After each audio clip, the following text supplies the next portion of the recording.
Hello everyone, I am Ashwinee Mehta and my teammate is Taha Mohammed.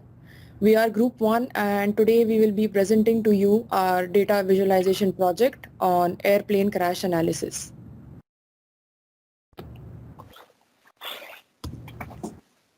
I will start with introducing our topic. Moving ahead, I will discuss the related work that has been done on the topic. Next, my teammate Taha will describe the data and methods that were adopted for the project and will talk about the characteristics of our project visualizations. Both of us will then present to you the different visualizations that we have created using R and Python. Finally, we will discuss the results and future work. We all know that air travel is a very convenient, comfortable and a time-consuming mode of transport, and it is also getting closer to the most popular means of transport day by day. During air travel, there is a possibility that a set of different factors can cause the airplane to crash. Airplane crash analysis is performed for two main reasons. The first reason is to determine the root cause of error by analyzing the different trends in the past data. And the second reason is to prevent another plane crash from happening in future. Our main research question is to find out the different reasons behind the airplane crashes. Planecrashinfo.com is our source of data for the project. It is a website that has information about all the airplane crashes till date with some images as well. They have a statistics tab under which they have the different visualizations or analysis presented from their end. Some of the analysis that has been presented from their end includes the number of fatalities over time, the fatalities by phase of flight, and the causes of fatal accidents by decade. Another related work has been performed on Kaggle, and their work includes the count of accidents by year, military versus passenger flights, and fatalities versus ratio by year. Next, my teammate Taha will continue. Okay, in this slide, we are going to describe the datasets that we have used in our project. First, we used Python code from this GitHub repository in order to scrape the information from the original website, which is plane crash information. We realized that the scrap done successfully, but we missed 3 records, so we inserted them manually. And we did some data cleansing by adjusting the data types and also do some sort of formatting. I just want to highlight here also that we have derived 3 columns out of the summary text, which describing the crash incident. And these 3 columns are frequent aircraft type, flight stage, and reason for crash. Okay, in this slide, we want to highlight that in our project, we cover the first 2 types of research or analytics, which is descriptive analytics to describe what's happened, and diagnostic analytics, which describe why this happened. But we didn't able to cover the last 2 types of analytics, which is predictive and perspective analytics, due to the lack of the datasets that can help or cover this type of analysis. Next, Ashwinee, please. In our project, we have created 12 visualizations. All of them are static visualizations. All of them created using R, except only one graph that we have used Python to produce. And now I hand it over to my colleague Ashwinee to start discussing our visualization. This is our first bar plot visualization. Here our main goal was to visualize the number of airplane crashes per year. We have the different years on the x-axis and the number of airplane crashes on the y-axis. Every bar represents a year and the height of the bar represents the count of crashes. The highest number of crashes took place during the year 1946 with a count of 88. The year 1946 has been highlighted in red to make it stand out from the other years. This is our second line chart visualization. Here our main goal was to visualize the increasing and decreasing trends in the number of airplane crashes. Here we have the different years on the x-axis and the number of crashes on the y-axis. From the red colored trend line, we can see that there is an increasing trend starting during the World War II, where we observed a peak of 88 crashes in 1946, and looking at the recent 2 decades, that is from 2008 till date, we can see that there is a decreasing trend in the number of crashes. We assume that the decrease in the trend is due to the advancements in the aviation technology. This is our third bar plot visualization. Here our main goal was to visualize the frequent aircraft type that was involved in the majority of the air crashes. We have extracted the top 10 aircraft types for our visualization. We can see that originally the different aircraft types are on the x-axis and the frequency is on the y-axis. We have used coord flip for this visualization. We can say that Douglas was the most frequent aircraft type involved during the crashes, but has lesser number of fatalities compared to Boeing, which has the highest fatalities. This is our fourth word cloud visualization, and we have prepared this using Python. Our main goal here was to find out the frequent words that were associated with the airplane crashes. This visualization also gave us a hint about what could be the different reasons for the airplanes to crash. As you can see here, the more frequent words are bigger in size and the less frequent words are smaller in size. Based on this visualization, we were able to develop many other visualizations that gave deeper insight about the crash data. This is our fifth bar plot visualization. Here our main goal was to find out the stage of flight during which most of the airplane crashes took place. We have the flight stage on the x-axis and the number of crashes on the y-axis. It is clear that maximum crashes have occurred when the flight is in the air as compared to takeoff and landing. This is our sixth tree map visualization.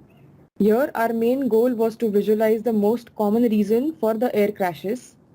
The word cloud gave us some frequent words which helped us to categorize the reasons, and we found out that mechanical and weather were the most common reasons for the airplanes to crash.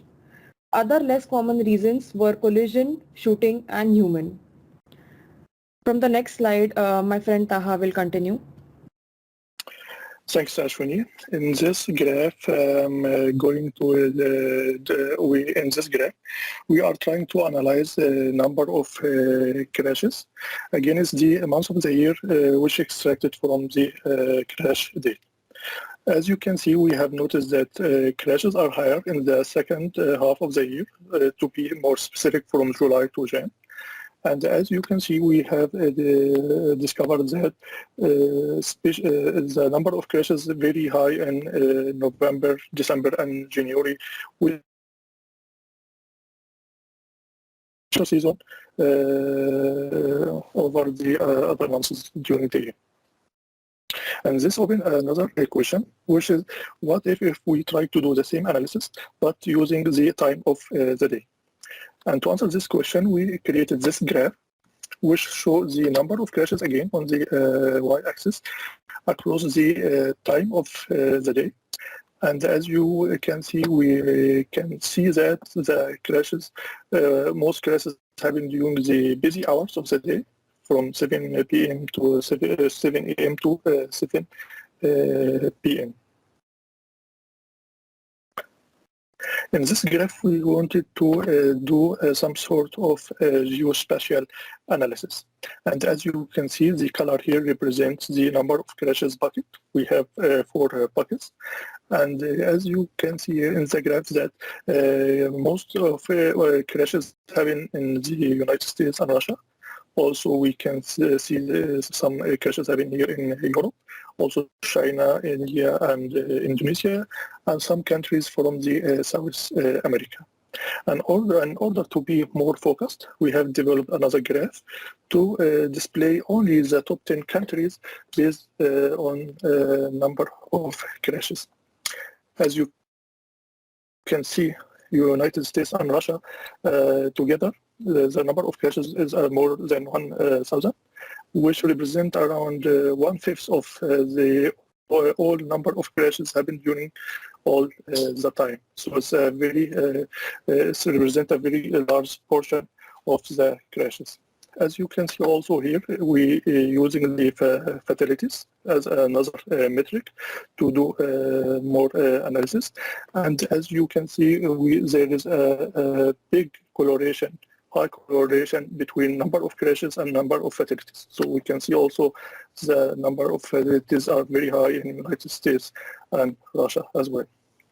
And this opened a door for us in order to try to find a relation between this and the operators. So we tried to do same analysis, but using the top 10 operators this time.